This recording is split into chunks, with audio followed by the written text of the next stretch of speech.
Hai, selamat datang di akun Ziarah Sama-Sama. Ini adalah perjalanan ziarah saya dalam membaca Alkitab secara kronologis dalam waktu 1 tahun, hari yang ke-34, yaitu hari Senin tanggal 3 Februari 2025, yang terambil dari kitab Keluaran pasal 7 ayat 14-25, dan keseluruhan pasal 8 dan 9. Terhadap pembacaan di hari ke-34 ini, saya memberi tema secara pribadi, Allah selalu cerdik dan menang hadapi yang bengkok hati. Jadi Alkitab seringkali menyingkapkan hal-hal yang indah di bagian tengah atau akhir dari Alkitab untuk membuat lebih jelas hal-hal yang berada di bagian awal.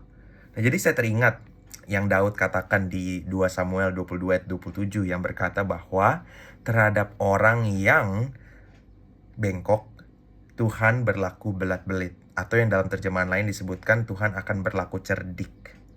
Nah, yang berarti bahwa orang yang benar-benar jauh dari Tuhan, yang bahkan secara terang-terangan melawan segala yang Tuhan katakan, dan bahkan hendak menghancurkan umat Tuhan, Tuhan tidak akan tinggal diam. Tuhan tidak tertidur dan tidak terlelap terhadap orang yang sebegitu bengkoknya di kehidupan ini. Inilah yang disadari Daud, dan ternyata inilah yang Tuhan lakukan terhadap Firaun. Firaun boleh keras hati sebanyak 11 kali, tetapi Tuhan tidak akan pernah kalah dan tidak akan pernah gagal untuk menyatakan kuasanya. Bahkan, Tuhan pun bisa menggerakkan beberapa orang dari Mesir untuk dapat setidaknya peduli pada harta milik mereka saat Musa menyuruh umat Mesir di tulah yang ke-7 untuk menyelamatkan ternak mereka dari hujan es dan hujan petir. Tuhan sambil menyatakan kesabarannya, juga menyatakan kemahakuasaannya, sehingga Musa dan umat Israel dan bahkan orang-orang Mesir dapat melihat siapakah Allah yang sesungguhnya. Bahkan lebih parahnya lagi, dari pemberian tulah pertama pun, Firaun sama sekali tidak ada peduli-pedulinya kepada rakyatnya yang sudah krisis air, krisis ternak, bahkan tempat tinggal mereka juga banyak yang hancur. Jadi Firaun justru malah ingin menandingi Allah lewat sihir-sihir dari para penyihirnya. Yang kita tahu hasilnya adalah kekalahan. Jadi dari tulah pertama sampai tulah ke-7, terlihat bahwa yang bisa ditiru hanyalah tulah pertama dan tulah kedua. Nah, jadi dari tulah ketiga sampai tulah ke-7, Mesir tidak bisa berbuat apa-apa sama sekali. Sama sekali tidak bisa. Dan di sini sebenarnya kita dapat melihat Firaun itu sempat bernegosiasi 3 kali dengan Musa dan Harun. Firaun sempat berbohong dengan berkata iya, tetapi kemudian mengubah pikiran. Firaun sempat meminta Musa untuk pergi beribadah, tetapi ternaknya mereka ditahan. Dan Firaun sempat merasa bersalah atau merasa merasa bahwa dia telah berdosa.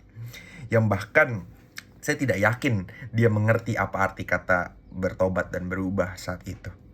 Nah, jadi ini hanyalah tipuan kosong dan tipuan-tipuan yang tidak bisa dipercaya oleh Musa dan Harun. Apa yang dilakukan oleh Firaun ini. Nah, di sini saya belajar bagaimana kehidupan yang terbaik itu ya adalah dengan berpihak dengan Tuhan, mengasihi Tuhan dan taat kepada Tuhan. Benar-benar sukar bagi kita, seorang dombanya Allah, untuk menendang ke galah rangsang atau ke tongkat gembala agung kita yang sengaja dibuat berduri supaya kita sebagai domba tidak mengambil jalan yang sesat atau tidak jatuh ke jurang. Ada tongkat yang sifatnya untuk melindungi kita dari yang jahat.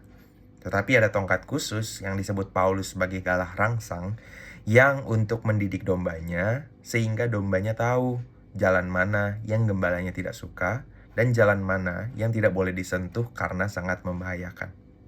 Dan bagi orang yang rebel atau yang memberontak kepada Tuhan, percayalah, hidup benar-benar tidak akan berakhir baik. Untuk apa kita mendapatkan seisi dunia, kata Tuhan Yesus, seisi dunia loh, tetapi jiwa kita terhilang, tetapi kita menjadi musuh Allah. Untuk apa kita cari berkat tetapi memusuhi sumbernya? Perikop hari ke-34 ini mengajarkan saya, dan semoga mengajar kita semua pentingnya hidup yang sungguh-sungguh taat. Kira-kira hal ini yang bisa saya bagikan terkait refleksi hari yang ke-34. Tuhan Yesus memberkati.